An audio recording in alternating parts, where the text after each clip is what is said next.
That's right, I see the chat. I see y'all rocking, I see y'all coming. Hit that like button as you enter the building, you know what I'm saying? Hit that like button, show your love, show your support, you know what I'm saying? This that dope soul, this that new thing. Nobody don't know about it. Hello, Knicks family. Welcome to Lunchtime Live, Knicks Recap and Reaction Show. The Knicks opened up a can of whoop ass on the Boston Celtics. I don't get a chance to say that enough, but they did that last night. I believe it was 111-89. And if I remember correctly, it was the lowest scoring game for the Boston Celtics this season. Way for the Knicks to bounce back from a terrible low energy game versus Detroit, even down rotation players. I'm your host, Stephanie, aka Queen. I'm joined by my co-host, the fantabulous Geoff Klafter from the Happily Ever Klafter Daily Sports Blog. Shout out to the chat in here early. Appreciate you, Geoff. Just your overall thoughts on the game before we dive into it. Well, first of all, exactly what you said. Great way to bounce back. But I think what you said right before we got on is maybe the most pertinent point, is that, we can't get too low after a performance like Detroit, and we can't get too high off of a performance like Boston. I mean, they shot 7 of 41 from three. And now, they could have had, 6 more makes and they still would have lost the game. But so I think some shot variance probably goes into that, but that's not to take anything away from what the Knicks did. They had a terrible performance and they rectified it. And I know we'll get into the specifics of the who and the how a little bit later, but if you told me that we were going to go through the stretch of, Denver at home, at Detroit, and at Boston and come out 2-1 and be 9-1 in our last 10 games, you take that 10 times out of 10. So kudos to them for doing that. But, the work's not finished, because we're 9-1 in our last 10 games, and we've picked up at most 2 games on everybody within the top 6 in the Eastern Conference, because everybody is at the top half of the league is playing really well right now, from Philadelphia and Cleveland and everybody who's in that top area. So you just have to keep pushing and keep moving with this really solid upper crust of the Eastern Conference, and that made yesterday a critical win, because you lose that game and you're 2 games behind Boston in the standings, and not that you don't have time to make that up, but it's also the second win of the season against Boston. We play them one more time, so that worst that we're tied with them, and if we win that game, we have the tiebreaker overall for the season.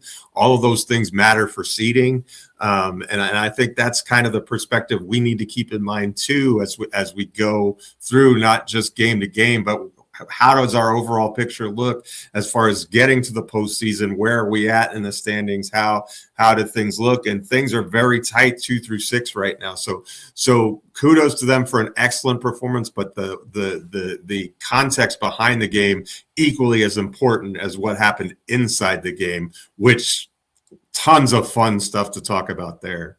Yeah. I appreciate you, Geoff, for giving us the macro. The Knicks are playing well, to your point, 9-1 over the last 10. But the other teams in this, as you say, the upper crust of the Eastern Conference, they're playing well also. So right now it's a dogfight, and it might be that for the rest of the season, as far as seeding is concerned.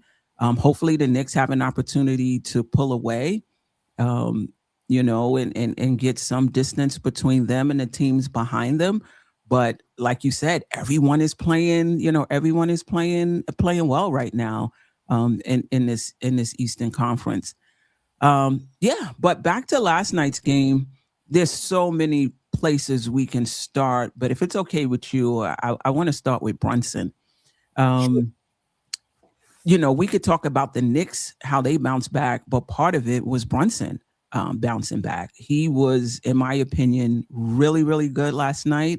I thought his process was good. There was I was looking at my notes this morning. There was some times in the third quarter where I thought, it was too Brunson, Brunson centric. But the way he was playing, I'm not going to, I'm not going to complain too much. He was really sharp last night. He came back in. First of all, he got us off to a good start. I think he had 15 points in the first quarter, maybe, if I'm not mistaken. But then in that fourth quarter, he came back in and scored like 5 or 7 straight points. And the next thing we're back up by 10.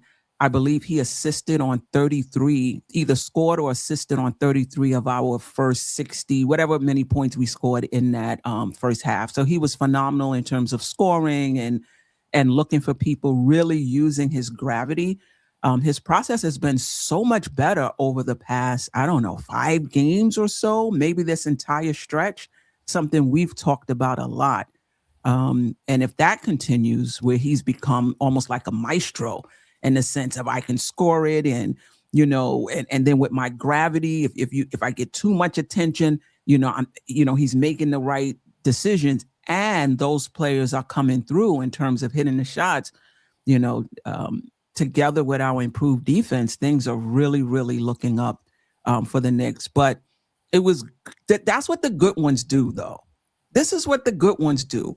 Every great player has a bomb. They just have a terrible game. I've seen Magic Johnson have a terrible game in the playoffs. I've seen Isaiah Thomas throw the ball away to Larry Bird. Like, it's going to happen, but the great ones always respond, and that's JB. We got one of those guys, in my opinion, and not to belabor the point. I've learned from doing this show and watching the Knicks as closely as I've watched, not to get too carried away not to infer too much from a bad performance, a good performance, a bad stretch, a good stretch, right? We lose to Detroit. Jalen Brunson he can't deal with the length and physicality of Detroit, even though in the playoffs, which is a higher leverage series, I think he averaged over 30 points, if I'm not mistaken, against them. But one game he struggles. Now he has difficulty with physicality. So I'm just learning, we go on that 2-9 stretch. This team needs major changes. They're not good. Now we're 9-1. Oh, now we championship. So I'm just learning, over this stretch to take it in, but not to infer too much and to. We know JB over, we've seen him now. This is his 5th year here, Geoff, or 4th? I think so. 4th year, at least. 4. We've seen him over time. We've seen Cat over time, not just here, but, with Minnesota. We've seen these players over time. So there's no sense of a bad game or a good game. Same thing with our young players. Oh my God, this guy is going to be great. I've seen Ntilikina have really, really good games. You know what I mean?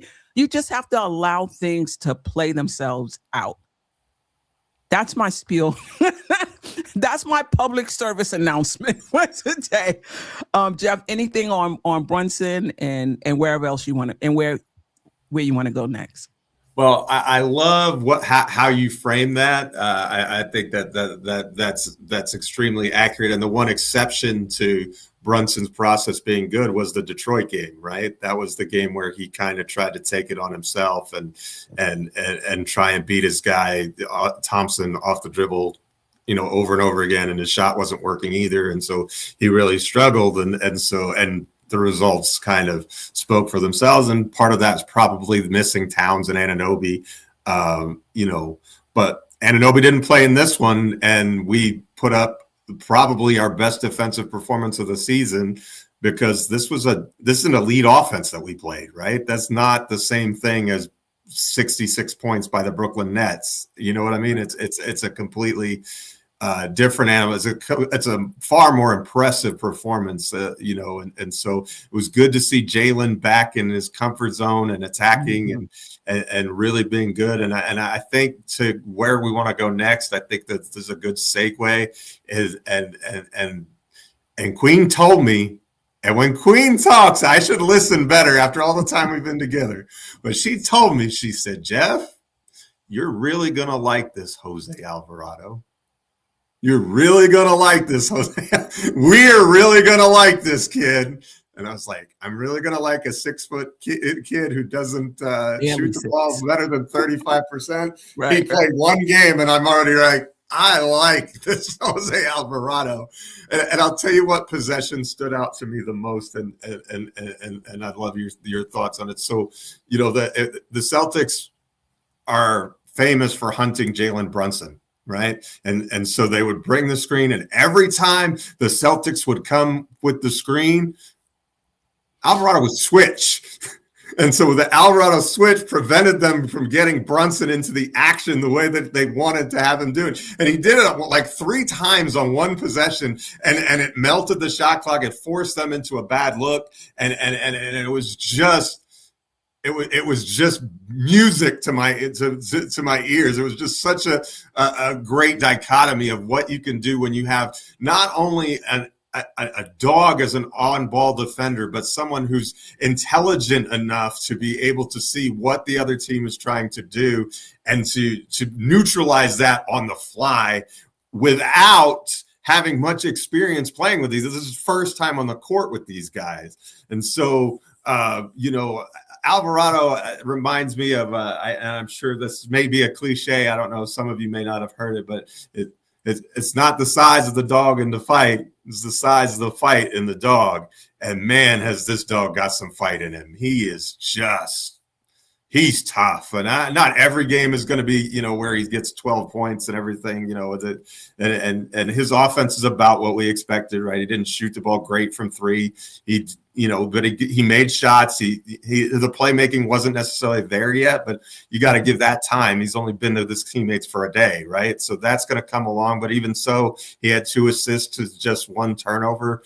But the defense and the steals and the physicality at the point of attack was superior to anything we saw from Deuce McBride, and that's not meant as a slight to Deuce at all. I mean, I was just super impressed with the game that Alvarado had. Now, that doesn't mean that he's going to do that every time, but as far as a Knick debut, stellar.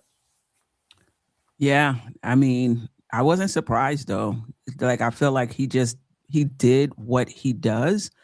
It was just good to see him do it in his first game. Like, he didn't even look out of place. He didn't look lost at all. He picked up the Boston Celtics handlers 94 feet. Like, as soon as they picked it up, he was there. You know, multiple steals, didn't give up on the play. I think he shot an air ball or took a bad shot, and you know, he hustled back down the court, got into the play, and I think that was the play in which he poked it away and was able to get a layup on the other end. He ran a pick and roll with Cat. One time I saw him, you know, ask somebody to clear out so he can get the ball to Cat. You know, he has a little floater. He hits a few threes. Matter of fact, that 3 that he took, I was like, oh, like the confidence, you know, to take the 3 that he did. You know, Mike Brown played him and Brunson together, usually where he would bring in Kolick in that 4th quarter. And it may have even happened in the 2nd quarter. I don't recall. He brought in Alvarado. And Alvarado played together with Brunson. And I know some were saying, oh, they too short to play together. But I knew Mike Brown would do it because he's been doing it all season. And I think he had him in there with Diawara, Bridges, maybe Mitch. I'm not sure. But, you know, he had him in there with some good defensive players behind them. And, you know, Alvarado is a plus defender in my opinion, even though he does give up height. But this is not like, remember in the 80s, Geoff, if there was a mismatch, they would go to that mismatch over and over. They don't do that in today's game. Like, Alvarado would have been off the court because they would have just posted him up over and over and over again till you had to take him out, you know, out the game. But they don't do that in today's NBA. So you're able to get away with it a little bit. And physically, I don't know. He's light, don't get me wrong, but he's still physical, if that makes sense. So yeah, I like the way he played, and I'm interested in the chat and your thoughts on, him. It seems like he's taking Kolek's spot. But it's interesting that they, as well as Kolek has been playing throughout the season for the most part, and I mean, he's had games where he wasn't great, that they sought to bring somebody in, right? Like, it wasn't like Kolek is playing well. I think we can chill with that they sought to bring someone in. So Knick Nation is in the chat. I'm interested in what he thinks about both Kolek not getting minutes and them trading for someone to essentially take his place. I don't think Docosaurus is here yet, but just your thoughts on that. Well, I think that that's one of the things that you talked about for a long time. We need another point guard in here. We got to have three, and you got to have that extra layer of depth, and he provides that, and so he's a different player than Kolek too, in that, and I think that it makes it easier to play alongside of Brunson because he can guard where Brunson can't, and so he can he can allow him to play off ball, and that makes a huge difference. But just the impact and the energy, as you said, he's the first time on the floor with the team, and he already looked like he was aggressive and trying to push the pace and be a leader. But what I liked is when he came up to Jalen and he's like, "Well, what do I need to do to make your life easier? How do I help you?" And Jalen was just like, play your game, be yourself, and it's all going to work out, my guy. Like, we trust you. The front office wanted to bring you here, and obviously Leon Rose and company had been looking at him and targeting him for a long time, so they had a pretty good indication that he was going to fit in really well here. And it kind of reminds me when we acquired Josh Hart from Portland, right? The results were instantaneous and obvious. Like, oh, yeah, that's why they like this guy. He allows the Knicks to play a different way. He gives us a lot more versatility, and he has playoff experience. Let's be honest. I mean, he's a guy who had very good games against the Phoenix Suns in the playoffs once upon a time, and so and he was, Chris Paul was the point guard there at that time, and so he has high leverage game reps.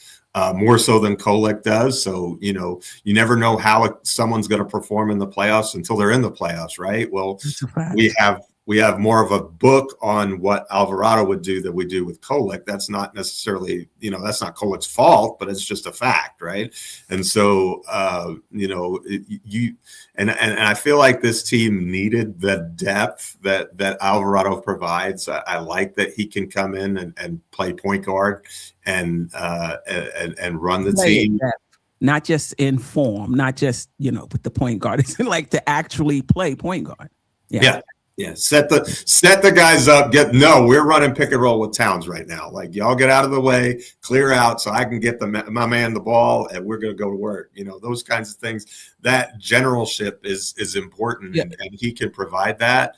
And wow, just it's just one game, but very impressed with him as a player. And I don't watch the Pelicans, so I never watched him play. Like, I just.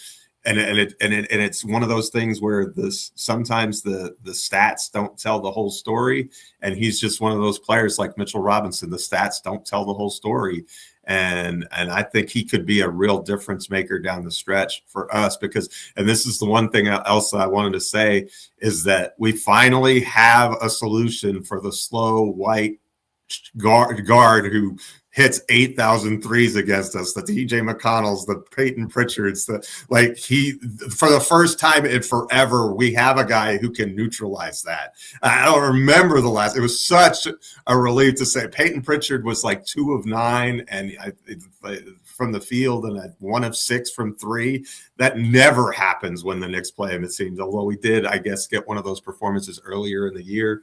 But I think I'm going to give Alvarado a ton of credit for that. I think he played like 25 minutes. So clearly he's here as a rotation piece every much as bit of Shamet was at the beginning of the season when we saw him. So, yeah, I think that we can expect Kolek to sit a lot more moving forward if that guard rotation is healthy.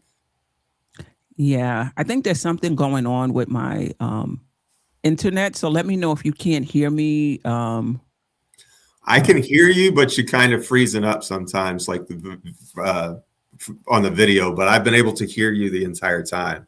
Okay. Yeah, I'm not sure why that is, but this is what Mike Brown said. He brings a level of toughness to this team. His energy is unmatched. What he can do defensively in the full court and even in the front court, which with the ball, especially on the pick and roll and stuff, is at a pretty high level. He shoots it better than people think. We want to play fast, and we believe he's a guy who will come in and push the pace, get into our offense, and all of that because he's quick and has a low center of gravity. Excited to have him. So he's a point guard, and in the sense that he knows how to run action and sets and knows how to get you, in your offense. It's going to be interesting to see, watching him up close. What do we need right now? Like if he's one of those, like, give me the ball. No. We need to, we need to go over here. And maybe that's too much to ask for somebody who's, just backing up. The other thing I saw last night, and I hope this changes, is that when Brunson and Alvarado was in the game together, Brunson was still on the ball a lot. And I'm just hoping that's just because this was his first game. I would really like to see when they're in the game together that Brunson can play off ball a little more. I think and comfortable off ball, not just, quick, give it back to me. So if he can do that, then we can really unlock Brunson off the ball even more. And I think that bodes well for us moving him around. And the other cool thing is if he's not playing well, it's okay to, like, he's a part of the team that we need, but if he's having a bad game, you can try a Kolek. You have more versatility. You can do different things with the lineup now, but to have that option, especially defensively, is just a big boon for us. I think I really would have liked to have seen him in the Detroit game, to be honest with you, just to show what he can do and how he can impact the game, and playing fast and under control. Like, I think that's important too, is that the Knicks want to push the pace. They want to play faster. Well, here's a guy, if you get the rebound, he's off to the races. And that's, that's one of the things that Mike Brown has preached: get it across the timeline quickly, and then, within 3 seconds, and then run our stuff. And he's capable of doing both. And so that's really good. And if you have he and Brunson on the floor at the same time, you can't just blitz or play Brunson 94 feet and prevent us from getting in our offense, because he could just make one quick pass to Alvarado and here we go. And that unlocks the offense from that perspective. So very excited to see how that plays out moving forward, but you couldn't have asked for a more auspicious debut than the one that he gave us. Yeah, and you said earlier he was in the playoffs in 2022 and 2024. Yeah, I'm just excited to see what else he brings to the game. I guess I want to go with Diawara last night, who is really growing nicely in his first season with the Knicks. His shooting is coming around from three. His defense has always been good, but it's one thing to play off the ball. It's another thing for a coach to say, listen, I'm going to switch you on to Jaylen Brown. Like, that's something totally different. And he did a really, really good job. And Mike Brown makes this a point without fouling. Like, I don't want to you sending him to the line. He did a really good job without fouling on Jaylen Brown, made it difficult for him. And I just like the way Mike Brown is using him, picking the spots when to use them, starting them sometimes, not starting them at other times, playing them sometimes in the first half, sometimes no more, but just really, really bringing him along. And you can see the growth in his game, and the players trust him too. Listen, I've watched the Knicks in years past where somebody was open in the corner and the ball wouldn't go there. If they didn't trust you, they would just swing it back the other way, but they really trust him. And if he's open, they will hit him, and he's been delivering. So just a really good game from Diawara last night and overall. Any thoughts? Yeah, first of all, he's not even old enough to purchase beer. Like, he's a 20-year-old kid, and golly, can he play? I love his mentality. I love his IQ. I love his motor, and we've seen it in flashes throughout the season. But I really, yesterday was unbelievable. I mean, to have to, I know that I know Brown had 26 points, but he needed 25 shots to do it. He missed all of his 3-point attempts. He just made his life difficult from pillar to post. He, kind of like with Alvarado, playing the ball 94 feet, getting into it, disrupting, making them take difficult shots late in the shot clock, stuff that's off schedule. And Brown is capable of making those looks too, because he's on an all NBA performer.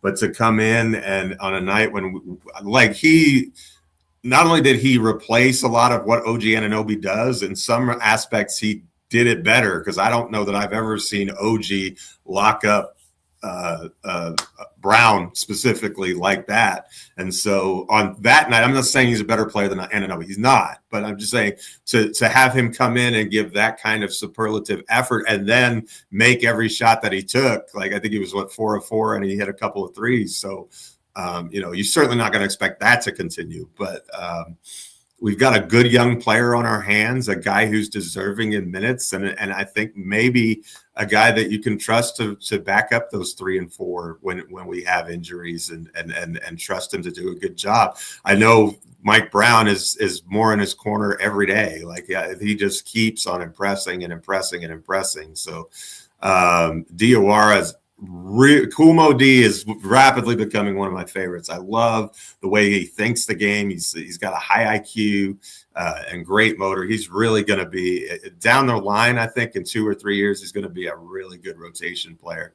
Interesting though, we're going to have to, he's on a 1-year deal, so he's earning himself a second contract. So that's going to be an interesting part to the puzzle too. And I don't think that we have. I don't think we had the same contract structure that we had with Huck Porty. So it'll be interesting to see how that shakes out moving forward. Yeah, I mean, we talked about this before. The Knicks are going to have to decide who their core is, because you're not going to be able to keep. You're not going to be able to keep everyone. Alvarado is on I think he has a player option. Yes. For next season. They may want to bring Shamet back. Mitch, they have to make a decision on.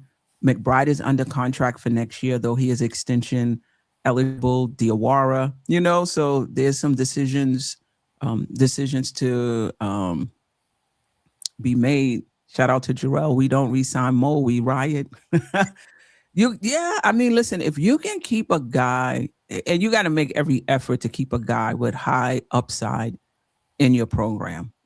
If you're a championship level team, if you can do that, like bring those guys along, I think that's great. And again, he's not in a position where you're counting on him game in and game out. He comes in, he gives you what he has, and if he doesn't have it, he doesn't have it, and that's fine. You're still okay.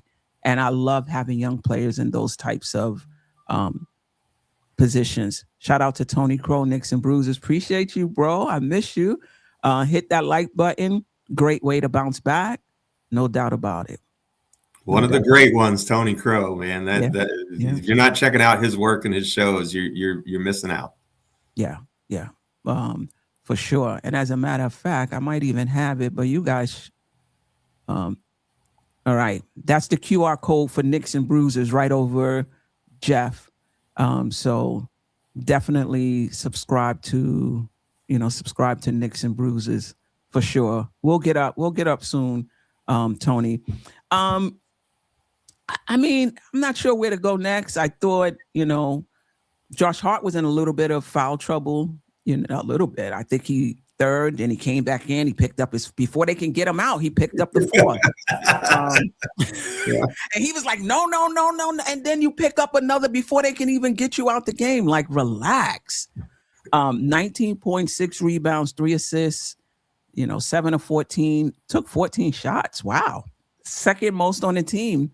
Still managed 26 minutes. I thought he was fine. Karl Anthony Towns, 11 and 10, only 3 of 9 from the field, 0 for 2 from the 3-point line. And then, Geoff, you can comment after I go through this. Mitchell Robinson, 5 points, 9 rebounds, 2 assists. Only played 16 minutes. I think that was because I'm not sure, but I know they were fouling him. He missed his first 4. They were fouling him on purpose, intentionally. He missed his first 4. I think he hit the next, was it 2? I think he hit the next 2, if I'm not mistaken, or 1 of 2.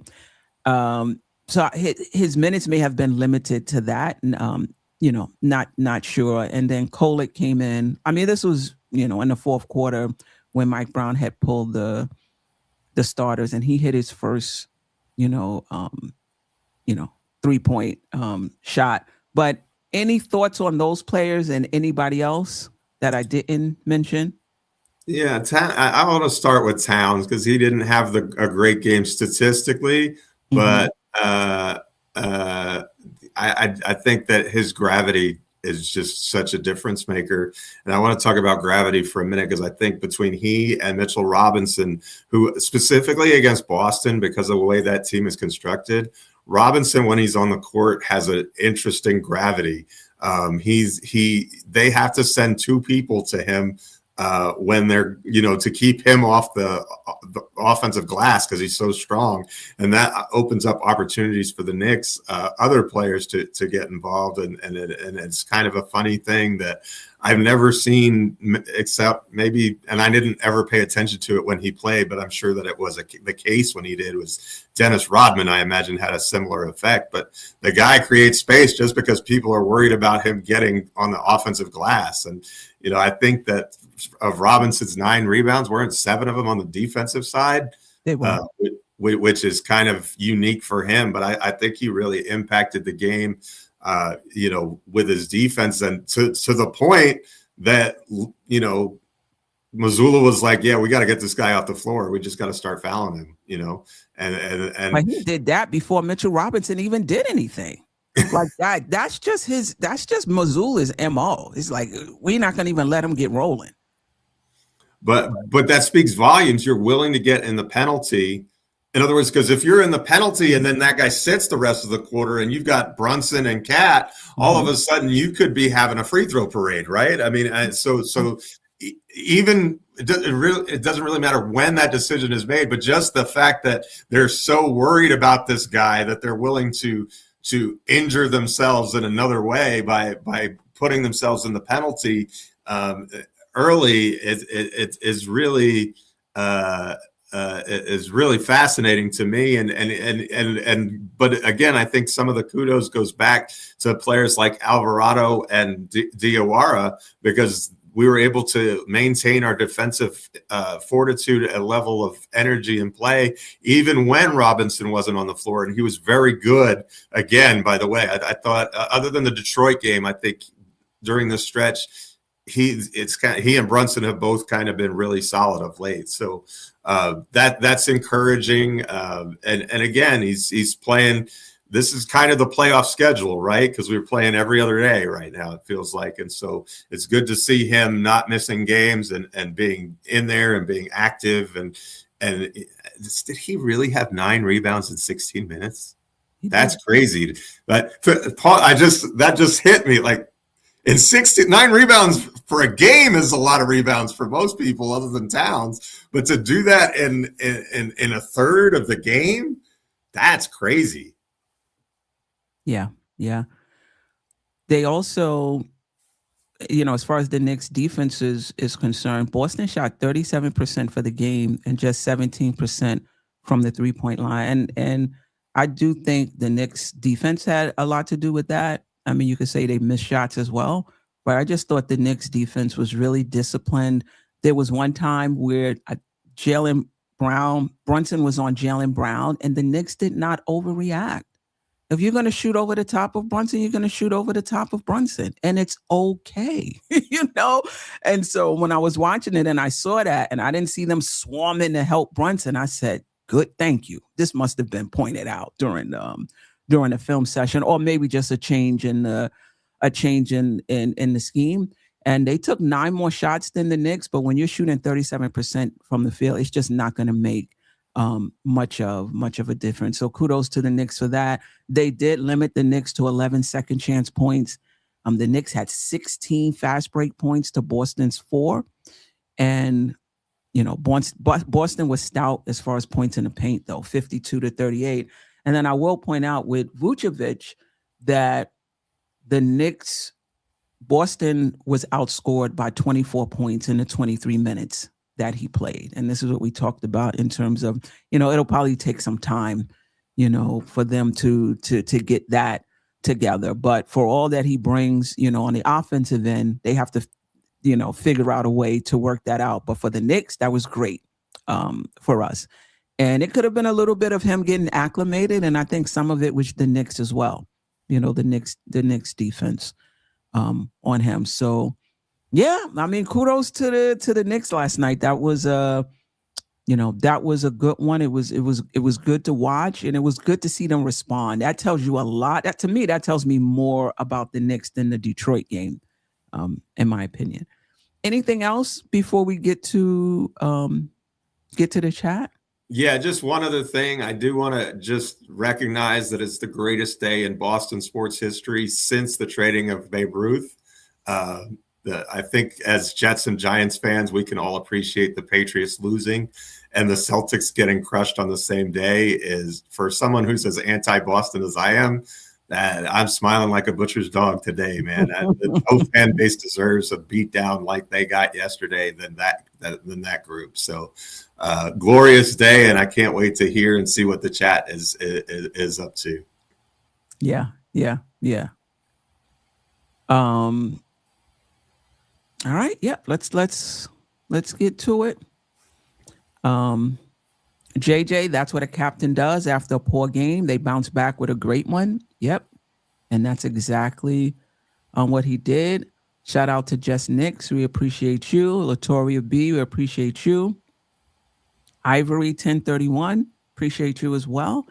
Really hoping people see the value of an experienced guy like Big Alvarado showed last night. Kolek, watch and learn what defense can bring. I mean, listen, Kolek is a different player. And I think Kolek's defense, his fight, at least his physicality, he might not be able to do much as far as his lateral speed is concerned, but his physicality on the defensive end, his fight on the defensive end, I mean, it's a limitation. Like he's doing the best he can. Alvarado brings some things Kolek doesn't bring, and Kolek brings some things that Alvarado doesn't bring. And so it's good to have both of them on the team. For sure. J-Tab, been a minute. Appreciate you. Incredible run the Knicks are on. 9-1 over their last 10. But to Jeff's point, Detroit has been 7-3. Boston 7-3, Cleveland 8-2, Toronto 7-3, and Philly 7-3, and Charlotte, who just squeaked into the 10th spot, 9-1. We don't have to worry about them, I don't think, in the regular season unless the bottom falls out. But that top crust, as Geoff eloquently put it, they're playing well. Also, and Cleveland has won their last 3. And with Harden on that team, they're going to continue their regular season dominance. I have a feeling that if you're looking for a team that's a potential riser in the Eastern Conference standings, I think, and the Cavs were playing pretty well before they got him, but he's a better player than Darius Garland. So if they're healthy, I expect them to continue to climb.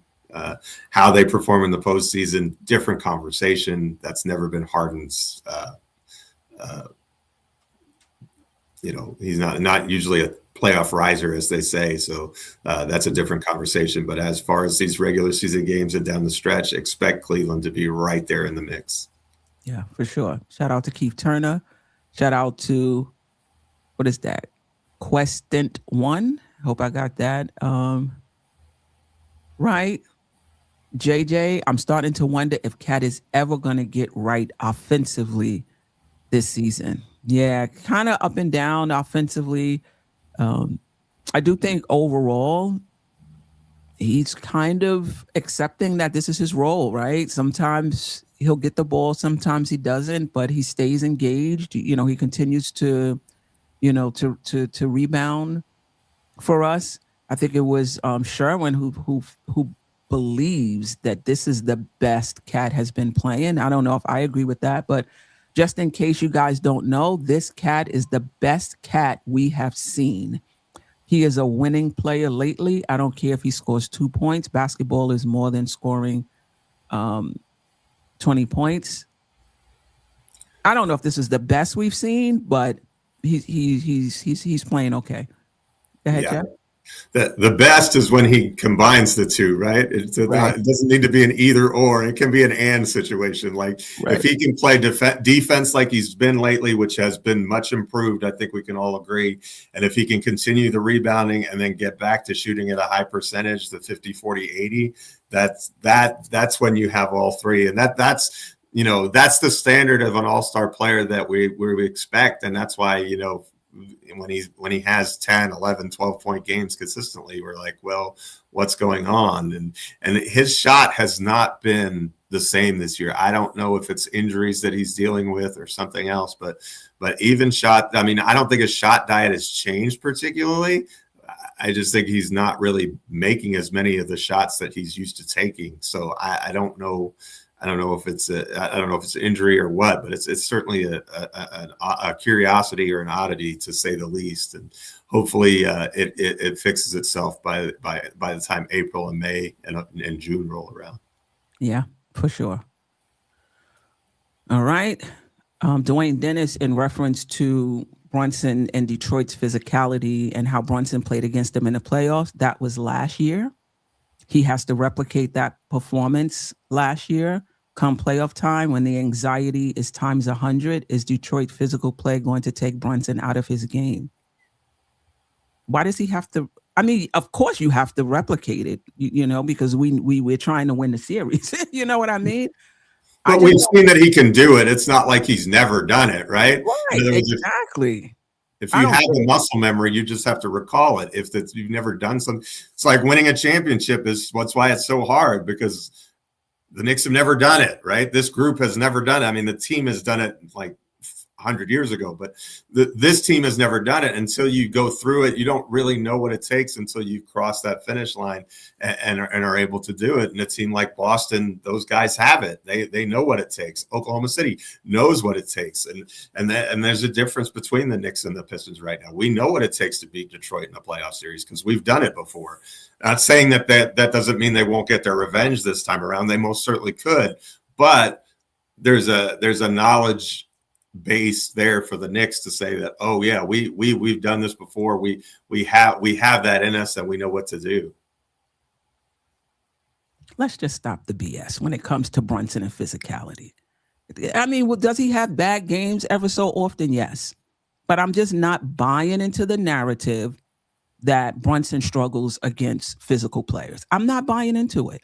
We've seen him play against physical players, taller players, longer players, stronger players since he's been here. So I'm not buying into the narrative over one game, even 5 games. I'm not buying into the narrative when you've seen somebody for 4 or maybe even 5 seasons. You're just not going to get me to believe that. Does it happen? Does it happen at times? Sure. But this narrative that he struggles just overall against physical, you're just not going to get me to believe it. Eric Spoelstra threw every defensive weapon that he had in that Miami Heat series 3 years ago, and he still was averaging 30 points a game. We lost the series, yes, but I mean, it is in terms of stopping Brunson or causing him to not be able to perform. That's just a fallacy. I mean, he just did what he wanted and they couldn't stop him. And that's what the great players do. If you're truly elite, the defense can do what it wants, but I'm gonna take over anyway. And yes, we've had some times where that hasn't been the case, but more often than not, I mean, look at his playoff stats. Every year he's a playoff riser. He does better in the postseason than he does in the regular season. And so we know he's going to step up, and we know he's a top 5 player in the game, top 10 at the least, if y'all want to be down on him. But in my opinion, he's a top 5 player in the game, one of the best scorers the league has ever seen in terms of 3 levels and having a bag and being able to get to the line and getting people off balance and the stuff that he can do is really incredible. And does he have bad games at times? Yes. I'm not saying that. And is it times that maybe the physicality throws him off his spots? Yes. But overall, is that a concern for me? Absolutely not. JJ, Celtics have a bunch of guys in the starting lineup I've never heard of. Pretty amazing where they are in the standings. Those guys have really stepped up for them for sure. Jerrell, Jose is a dog. Brooklyn, no doubt. Nick Loyalty, appreciate you. Alvarado is a solution to an obvious void on this team. The energy and know-how needed to play the position is what he showed in his debut. That is an excellent great comment right there. Terrific. Yeah. Old head, appreciate you for the win. You were so right. This game showed the Knicks needed another point guard. Blowout wins when Brunson sits. We still have 2 point guards. Okay. All right. Appreciate that. Alvarado doesn't struggle with ball pressure like Kolick does. Yeah. Charles Turner, we can also sit out Brunson for rest. That's not good. Hey, now I'm not. He can rest at the All-Star break. I don't know about this sitting out Brunson for rest business. Like, but if he has to sit out, you have somebody that can at least run the offense. Jerrell, as a fan base, I hope we stop saying something won't work until we actually see it first. JB and Jose might not work analytically, but that doesn't mean it can't work. Yeah. And Mike Brown has shown he has no qualms with putting 2 small guard players out there. King Scientist, appreciate you. Salute Queen and Geoff. Jose is from Brooklyn, just in case you didn't know. So where is he from? He's from Brooklyn. Okay. Nick Nation, Kolick actually did get some minutes and came in and knocked down a couple of threes off the dribble, but Jose looked good. I like the fact he didn't have to think too much, but just come in and play ball. Yes, for sure. David Elbire, hey panel, just a quick observation. Knicks are playing possum with Detroit. They did it with the Celtics last year, and they did it with the Cavs a couple of years before that. I am not scared of Detroit. I'm not scared of Detroit either, but I think the Knicks wanted to win that game. You couldn't tell.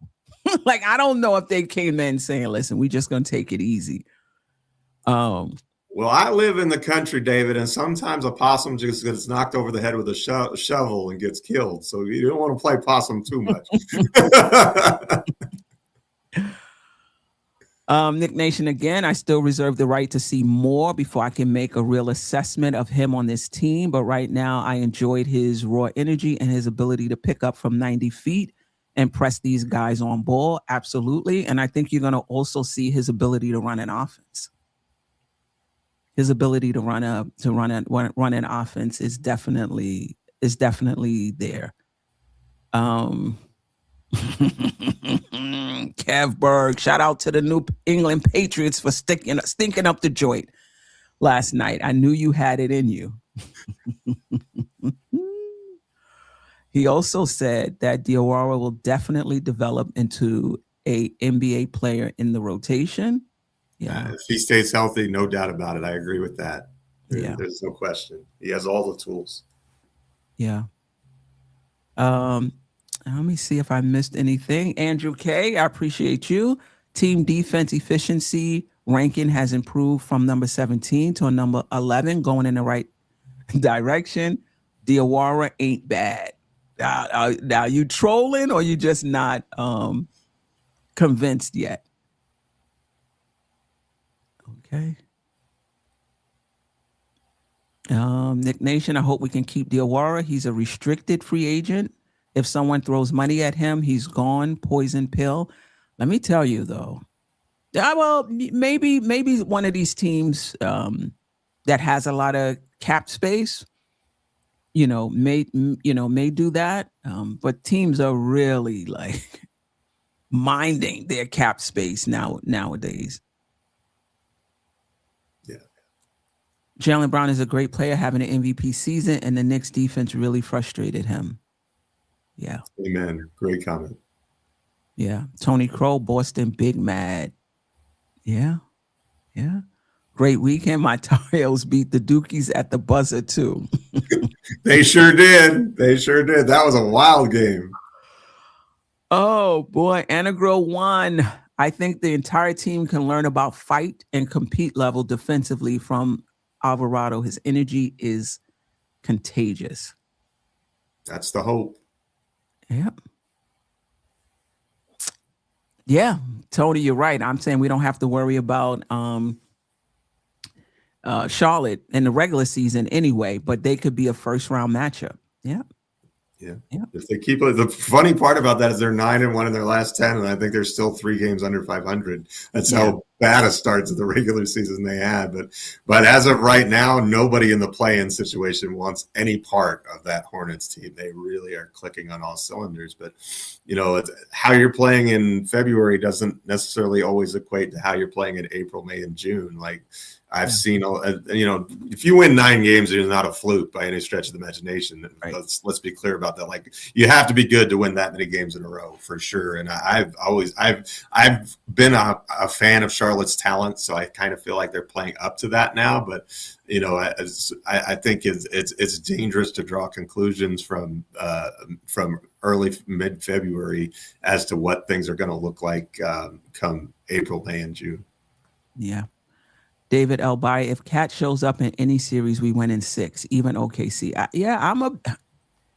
I'm on an island by myself, but I believe in Cat, particularly in the playoffs. He showed up for us last year. Did he have some bad games in the playoffs? Yes, he did, but he wasn't the only one. You're not on an island, and if you are, remember that David Smith is the governor of that island. That's true. So you're not by yourself. If you may be, if there's an island, there are other people who are living on the island. Right. So and for the record, I believe in Towns myself. I'm not out or down on Towns like some people are. I think he's fine and he'll figure it out and we're gonna move forward. So, and he's not the only high level player that's a one-way player in this league. Oh no, there's tons of them. There's tons of them. You just have to construct your team in such a way to mitigate that.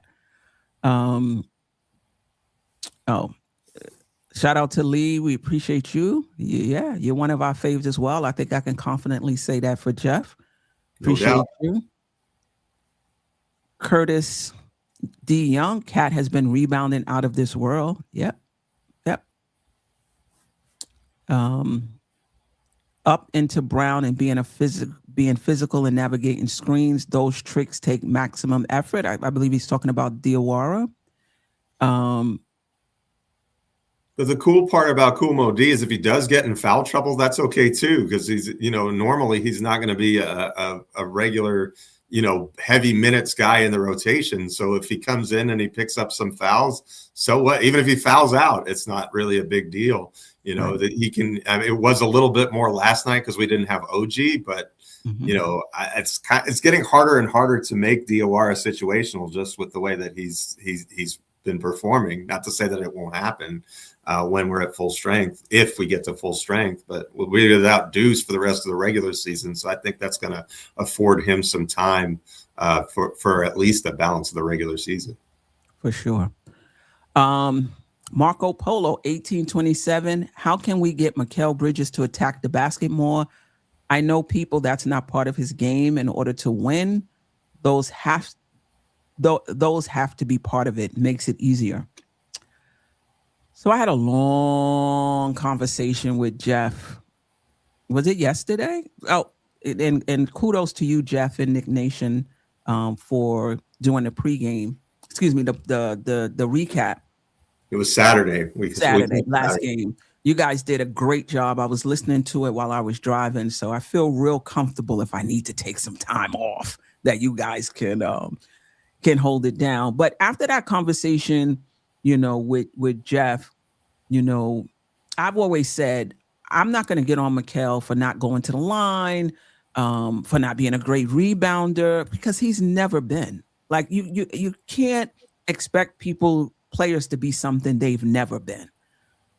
I do think the Knicks expected, because of his experience with Brooklyn, that they expected that, if Brunson was out or in foul trouble, that here is somebody who can step up offensively and create for himself and create for others, because he did it in Brooklyn for a season and a half. But now I think my frustration with Brunson is maybe that was an expectation of mine, that when those guys are out, he's going to step up and draw on his experience with Brooklyn and now go into that number one spot, because you can argue that he wasn't great at it, but at least he had the experience doing it for a year and a half, that he would do that. And I think that was part of my frustration, that I have this expectation because he's done it before, he would do it again in this situation. And I think I'm just laying off of that. Like I gotta let that go. I gotta even let that go.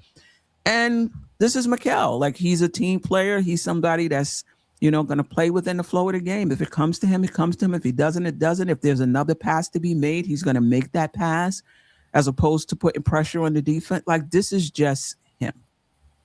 And so. And he's not going to average 5 free throw attempts per game, no matter how hard we wish. Right. But that was never him anyway, right? I think, I don't think that was ever him. So it is what it is with Mikal. I think the Knicks have a decision to make, whether they keep him or move off of him and use that money to do some other things for this team, because I'm over the 5 draft picks. But I do wonder, can you get someone that does what he does, maybe not as efficiently, for less money? And if that allows us to keep a Mo, Mitch, Shamit, extend Alvarado, not sure. All right. Yes. If you haven't already, please, the link is in the description. The QR code is there. I switched it from Tony Crow. Now the QR code is for our Facebook page. I think I haven't checked yet, but another 10, maybe 8 subscribers, so that we can then begin streaming to Facebook. So the link is in the description. Just click on it, subscribe to the channel, so we can begin to stream there as well. Geoff probably can answer this question. Diawara is a rookie. Why is he a free agent at season's end? So he's a second-round pick, and so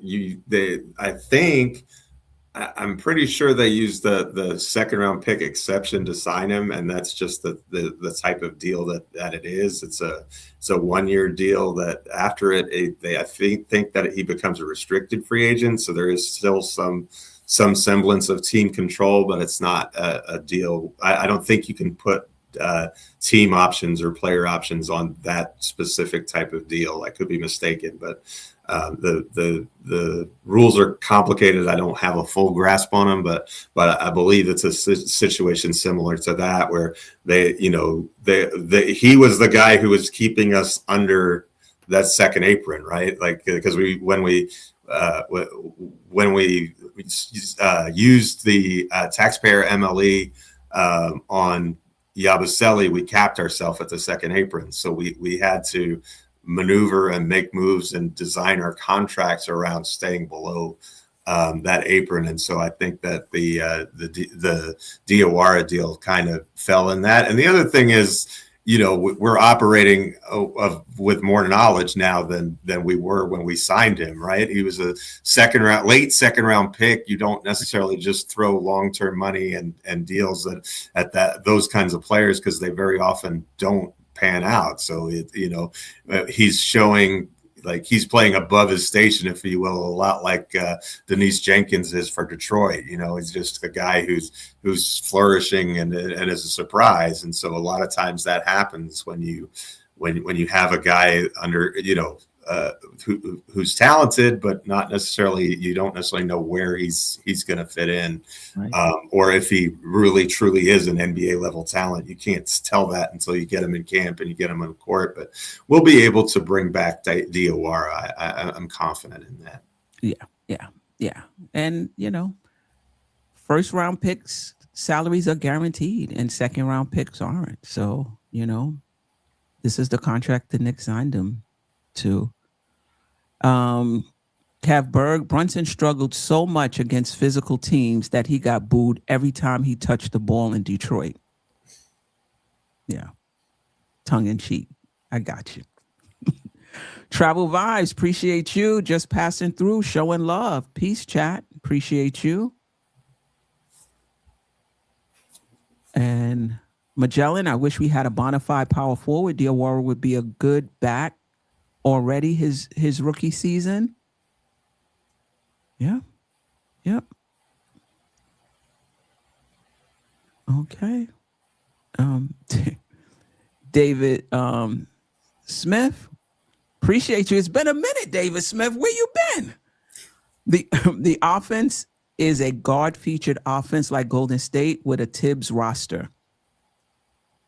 It is a complete waste of Towns' talent and OG and others' talent. Only Brunson, Deuce, and Shamet benefit. I think OG is benefiting as well. I think Bridges could benefit. I just think, he chooses not to. He just, he chooses not to. Jerrell, he definitely expected the game to run through Bridges more often. He was his X factor. Yep. Finesseful Jay, I appreciate you. If this is your first time, welcome. If not, welcome back. And that's to all the first timers in the chat. Appreciate you. I want to see Bridges and Cat get more time with Alvarado. Yeah. Especially Cat. Fascinated by the Towns Alvarado pairing. Sherwin, you can't win playing a center 50 mil who's a one-way player. A one-way point guard is not the same as a one-way center. I hear you. David Smith, Brunson played like garbage without Cat against Detroit, losing by 38 points. Brunson shot 4 for 20. Most people not giving Brunson any smoke or criticism as usual. You weren't here. You weren't here against the Detroit post game. He didn't play, he didn't play well. And listen, this is, again, you can't just take one. So Brunson didn't play that one game without Cat. One game. What all of the games since they've played together, has Brunson shot terribly every single game without Cat? I mean, we gotta relax with this. We take one game and we infer so much from the one game. So he shot bad. Was it because of the physicality of Detroit? Because Cat wasn't there? I mean, listen, not having two of your top three scorers in the game it is going to affect you. But I'm not going to just say he struggled because Cat wasn't there. And we're 0-6 when Brunson doesn't play this year. So does that mean that Cat's not stepping up when Brunson is gone? You can cherry pick these things in small sample sizes. And I don't think it's fair to either player. And at least on this program, you hear us be critical of Brunson when he doesn't have a good game. We're not gonna spare his feelings. And we all have said that we feel like he needs to get more shots. And so, I think maybe your frustration is maybe at Knicks Nation at large, not Knick Nation or Knicks Nation, but the Knicks fan base at large about the opinions on Towns. But I think we're for the most part pretty fair about our evaluation on Cat, and I think you've heard consistently that we think he needs a bigger role in the offense, and that Brunson and Cat Brunson hasn't done a good job of featuring Towns and putting him in the best position to score. So. And we'll continue to say that until the truth becomes something different. Like that's the thing. We're going to look at the facts, and then we're going to base our opinion based on the facts that we see out on the court right now. I mean, there's a, if I didn't think Jose Alvarado was going to fit, that was my initial impression. The facts of the moment say that's a completely wrong opinion. So I'm going to go with what the facts are stating at a certain time. If he tails off and starts to play poorly and it's not helping the Knicks, then I can revert back to the old opinion. But if he continues to play like he is, I'm going to keep my opinion based on the facts. So, I think that as long as we stay grounded in the facts, because the facts don't care about our feelings, then we're going to give you the best content possible. Facts. JT Ortiz, I like Jose and JB playing together. It allows JB to play free, and Jose has proven to guard anyone, even players much taller. Okay. Coach Malpatka, I hope I got that right. Cat has earned max salary status by the parameters of the CBA agreement. Can't earn that much without being an all NBA player, which the league elects, the league selects, not the Knicks or Cat's agent. And being number one in rebounding in the league and best scoring center isn't necessarily a one-way player. So we have found the vice president of the island. I appreciate you. But I also have told that David Smith owns the island and is not just the governor. So I got corrected on that. But I think it was Kev Burke. Right.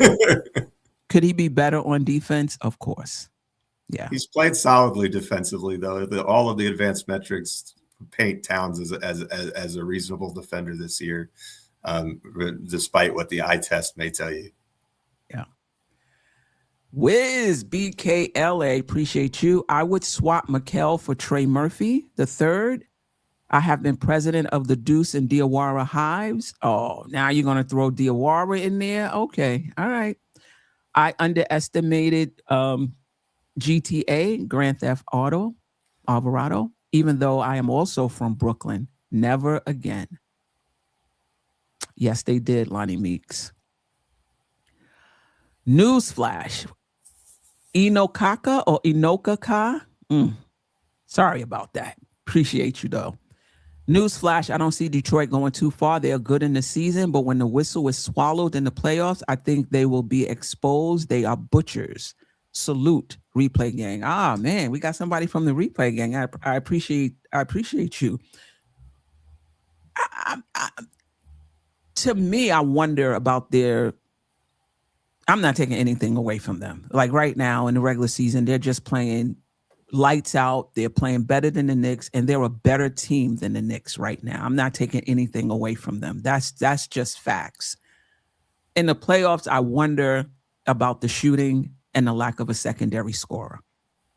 That's it. Because the playoffs is just a different ball game, And then you can also say even a secondary playmaker. Right? Schroeder really helped them last year, being able to handle the ball with K. K can play off the ball a little bit. I'm not sure they have that versatility, this season. If you're able to get back and take away their transition points and they have to play every possession or most possessions against a set defense, you wonder if they're going to have the shooting and the playmaking and, to win series in the playoffs. But the Knicks have their own issues in the playoffs, and every team does. That's why you play the games, right? Every team in a playoff series, there are no secrets. The weaknesses of the team. You're trying to exploit it. Can they overcome it, right? We're going to see, if we match up with Detroit and we take away their shooting, Can they score? Now, they shot lights out against us, I think 17 from 40, in that when we played them. If they shoot like that, they're not a good 3-point shooting team. They don't even take 40 3-pointers a game. But if they're going to shoot like that in the playoffs, they're going to win the championship. If they're going to consistently shoot like that with their physicality and their defense, they're going to win the chip. I just don't think that's them. Facts. Great analysis right there. I don't have anything to add. I think that's spot on. Yeah. East Blue Drew, but seeing how we played yesterday, when are fully healthy with Deuce and OG back by playoffs, we can run so many different lineups, defensive oriented too. Yeah, the lineup versatility, you hit it right on the head, East Blue Drew. And it's one thing to have it. It's another thing to have a coach that will use it. And that's Mike Brown, right? He will use those different lineups. Sherwin, a center anchors the entire defensive system because they protect the rim. They directly influence the most efficient shots. Sherwin, I get what you're saying, but there are different ways to win, right? If you have stout perimeter defenders, that limits players getting to the rim. My point is that it's not just one player. It's how you construct the team around them or the lineups that Mike Brown puts around Cat. And Geoff has brought this out a few shows ago, that there are certain lineups that are plus lineups with Cat in it. There are certain lineups that are plus lineups with Brunson in it, right? It just depends on the lineups around them. That's how you see the game. You can only win by having a defensive-minded, rim-protecting center. But there are teams that have, every team that's won a championship hasn't had a great rim-protecting center. And they've won. They figured out other ways to do it. So there's more than one way to construct the roster to win a championship. But I hear you. That is definitely one way. Okay. All right. I think we are...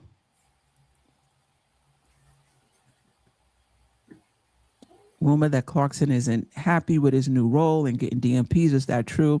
I mean, I read his comments. I think he was talking to, what's his name? Christian Winfield. What is that his name? Yeah. From the Daily News. He just said it's different. He says, listen, Clarkson is a pro's pro. And he said that even in the quote.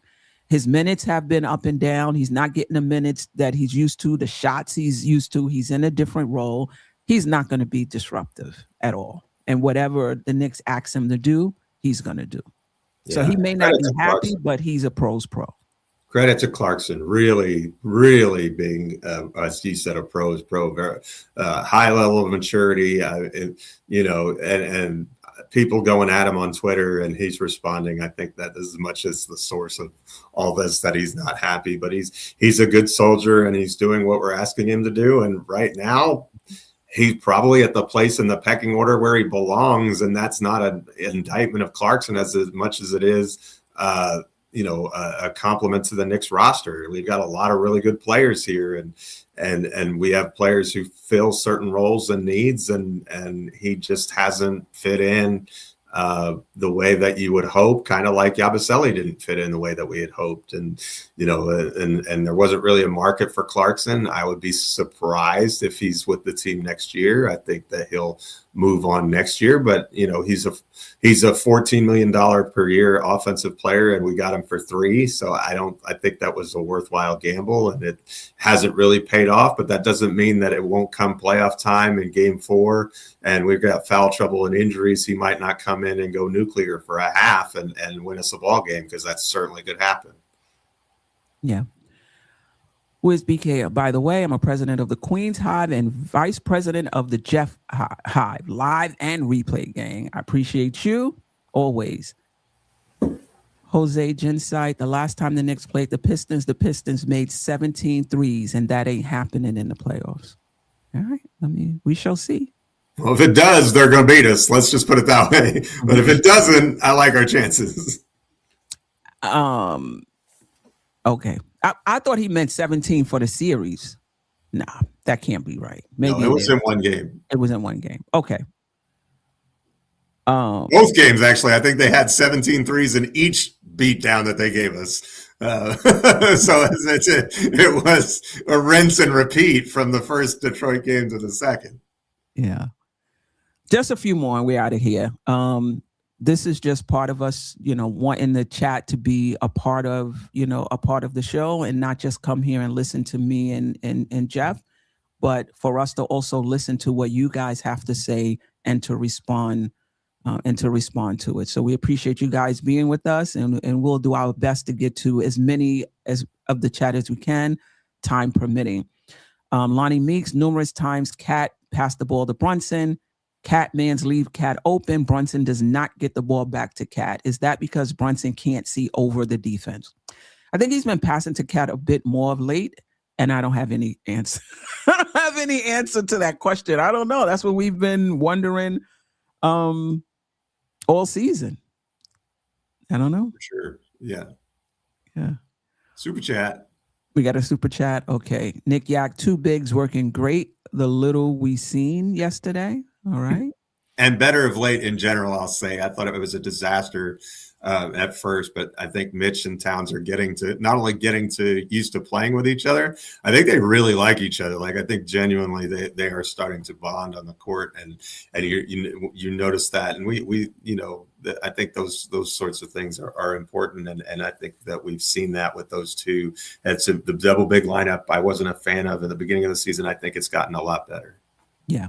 But I think it's also different as being a lineup you can go to and a starting lineup that you're playing like throughout the game, right? Precisely. Yeah. 100%. Yeah, I like it as well. Paris Doug, appreciate you, always rocking with us. We appreciate the super chats. We really do. No doubt in my mind, Alvarado will help all the bench players get their proper shots. That is a great point. Him and Diawara are huge finds to the team. Diawara, a real player. Definitely agree with you. Great comment. Thank you for the super chat, but that's 100% spot on in my opinion. And just to go back to Clarkson, I think part of him not fitting in is just having so many shooting guards on this team, and you wonder how it would have been if he was in the game with a point guard. Like, you just wonder if that would have been better with better. I'm kind of wondering if you had Alvarado and Clarkson and then Bridges and Anunoby together. I think you would see, and whoever, either Mitch or Towns at center, I think you would find a very effective version of Jordan Clarkson, because he would be insulated defensively, and he would be able to do his thing as creation wise on offense. And I think part of the problem lately with Clarkson is we were forced to put him in lineups that had Kolek and Brunson, kind of as a collective three out there. And that's just not a combination that works, because it doesn't have enough stout defenders in there to make it work. Yeah. I don't know if we were forced to do it. I think it's something Mike Brown did. And I'm not sure the lineups he's been in were optimized for him. That's fair. And I think we could get more out of Clarkson if he, but again, like a coach may say, listen, I can't optimize the lineup for for everybody. And he's just going to be the odd man out in terms of optimization. If that makes sense. No, that's a fact. And by the way, you should, for a vetman player, that's how you should play it, right? That's he's definitely a vetman player, but he's not a vetman player. Like, yeah. I just think Clarkson coming in, I just feel like, who he is. I just felt like we could have did a better job optimizing him. But it is what it is right now. The team is rolling. You can't just stop and like, we're going to optimize. You just can't. It is what it is. And I agree with you. I don't think he'll be back next season. Paris Duggar, Brunson says to Cat, make shots if you want the ball. Well, you got to get the ball and make shots. And you got to get the ball consistently to make shots, Yeah, you can't just say, "Oh, you missed your first two shots. I'm not getting you the ball anymore." I don't think he does that, by the way, but I think that is a little tongue in cheek by Parrish, and there may be a jab at Towns. I don't know, but they definitely need to improve the chemistry between our two biggest stars. That is the big question for us in terms of our ceiling as a group. In my opinion, is if we can develop synergy at the top, I think everything else will fall into place, and we become really difficult to stop. Yeah, for sure. That was an excellent take by Geoff. Geoff started, so I had to put it up. I did not either, Queen. You set me up now. You set me up now. I did not start that comment. I just wanted to show you some love from the chat, Geoff. Last one, East Blue Drew. I did notice Jose doing what point guard's supposed to do when he went to JB and asked where he likes the ball. And JB said, just play his game. But I feel that's exactly what a point guard is supposed. Yeah, he has that mentality. It's just natural. It's who he is. He's a point, he's a point guard. Now, Brunson was still on. He was playing off ball when Brunson was when he was in with Brunson. But hopefully that changed. Oh, yeah. He did get into it with a few fans on Twitter. You're absolutely right. He's a pro in the locker room, but on Twitter, he did get into it with a few fans. That's correct. Anyway, I appreciate everybody in the chat coming rocking. Wait, hold up. Wait a minute. Belt to ass was activated. Yes, it was, sis. Jaylen Brown and Derek White were in a trance on the bench, reevaluating life. Oh, I love this. I love this comment. Yeah, absolutely. That's poetry right there, Chem Doc. That's crazy. What an image. That's awesome. Yeah, I appreciate that. But shout out to the chat, shout out to the replay gang, shout out to the silent listeners. We appreciate you helping this community grow. And we're gonna do our best again to make sure it's not just you guys consuming content, but being a part of it. Our new motto is we're not just creating content, we're creating community. That's something we're trying to do. And we'll get better at it as time, goes on. But we'll be back. The Knicks play I'm not sure if there's going to be a show tonight because I have so much to do. But if you have your notifications on, you'll know if I do decide to go on. They play Indiana Tuesday, right? So we'll be back Wednesday, 12:30. And Thursday, because they play Philly for a second night of a back-to-back for the third time this year on Wednesday. So, all right. So we'll have Thursday Wednesday and Thursday show. And then the All-Star break. Okay. So Detroit and Houston are on the other side of the All-Star break. Yes, ma'am. Okay. All right. That's great. Geoff, always a pleasure. Anything else? That's it. All right. Until next time, family. Appreciate you. Sister, you one of a kind. Yes. Sister, it's time you That's shine. her. Where you at? Don't